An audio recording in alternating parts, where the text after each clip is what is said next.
Hello everyone, welcome to my channel knowledge supporter for you. আশা করি তোমরা সবাই ভালো আছো। ষষ্ঠ সপ্তাহের ষষ্ঠ শ্রেণীর বাংলা অ্যাসাইনমেন্ট দেওয়া হয়েছে ইতিমধ্যে। আমরা সেই অ্যাসাইনমেন্ট নিয়ে আলোচনা করব। বাংলা ব্যাকরণ থেকে দেওয়া হয়েছে সাধু ভাষাতে কীভাবে চলিত বাংলা ব্যবহার করি এবং বিরাম চিহ্ন কোথায় কোথায় বসবে। একটা অনুচ্ছেদ দেওয়া হচ্ছে, সে অনুচ্ছেদ এখন আমরা পড়ি।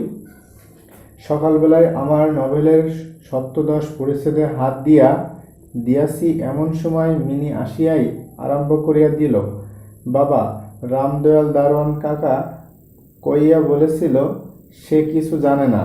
না, সে আমার লিখিবার টেবিলের পাশে আমার পায়ের কাছে বসিয়া নিজের দুই হাঁটু এবং হাত লইয়া অধিদ্রুত উচ্চারণে আগডুম বাগডুম খেলিতে আরম্ভ করিয়া দিল।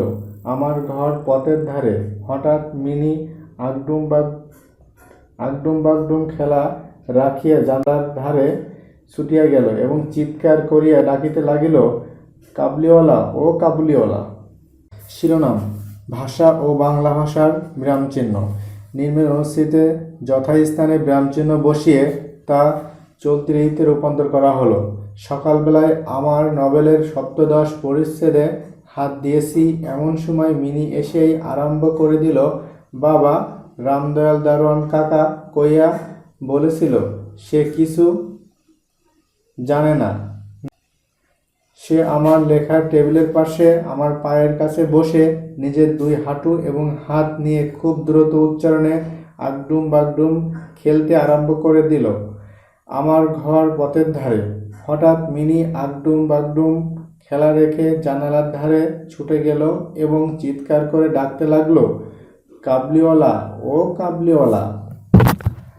যারা আমার চ্যানেলে নতুন তারা অবশ্যই সাবস্ক্রাইব করবেন এবং যারা ইতিমধ্যে সাবস্ক্রাইব করতে অসংখ্য ধন্যবাদ। বেশি বেশি শেয়ার এবং লাইক কমেন্ট করুন এবং এতক্ষণ দেখার জন্য অসংখ্য ধন্যবাদ।